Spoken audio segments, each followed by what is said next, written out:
Hi and welcome to the blogging video lecture. Many people are still confused over what constitutes a blog over a website. Part of the problem is that many businesses use both, integrating them into a single web presence. But there are two features of a blog that set it apart from a traditional website. Blogs are updated frequently. Whether it's a mommy blog in which a woman shares adventures in parenting, a food blog sharing new recipes, or a business providing updates to its services, blogs have a new content added on a regular basis. There are several reasons why established businesses and entrepreneurs have turned to blogging.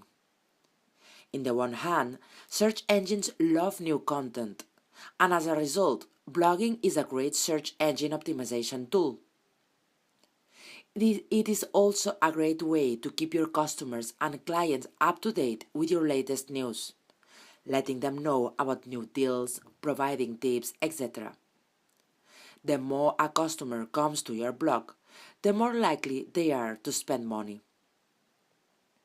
It also allows you to build trust and rapport with your prospects, as people can post comments and interact with you. They can get to know you and hopefully will trust you enough to buy from you.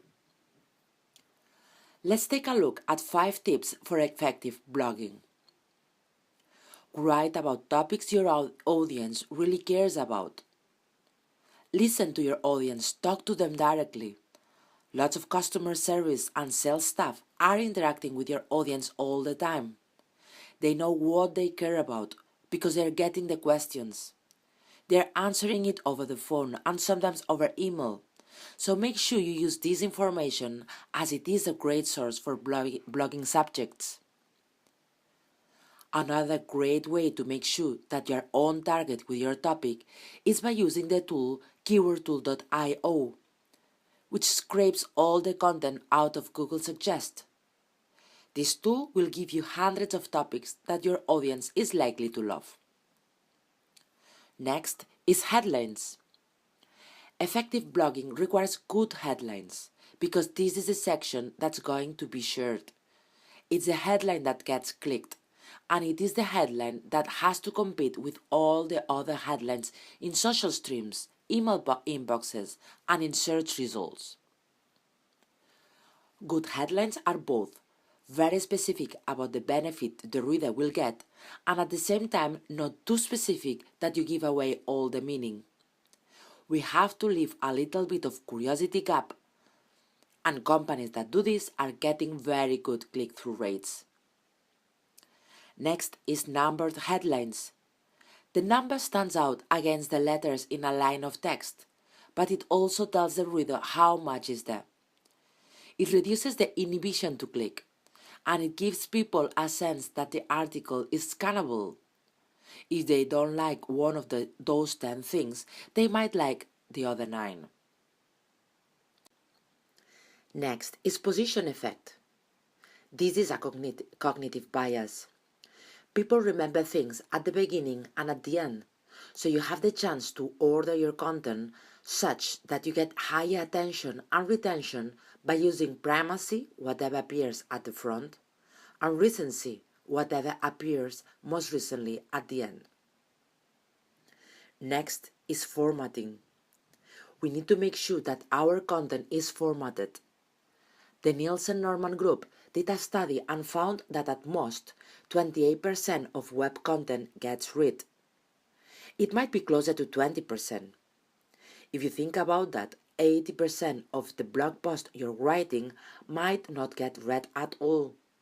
Then the only way to make sure people stays with it is with good formatting. Write for scan readers, use headers, use subheaders, use bullet lists and bolding and internal links. And write short paragraphs, no more than 4 lines. Think about it. Short paragraphs get read, long paragraphs get skimmed, and very long paragraphs get skipped. And the words you choose are important too.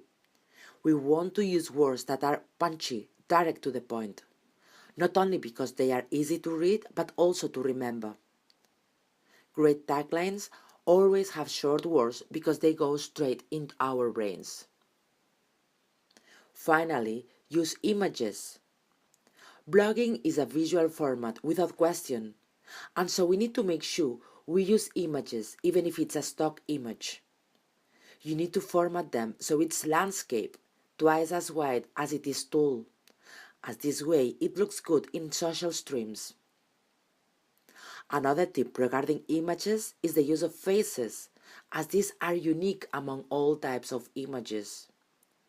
From the time we are babies, we tend to look at faces more than anything else, so it is advisable to use faces in headlines too. I hope you have found these tips useful. See you in the next lecture.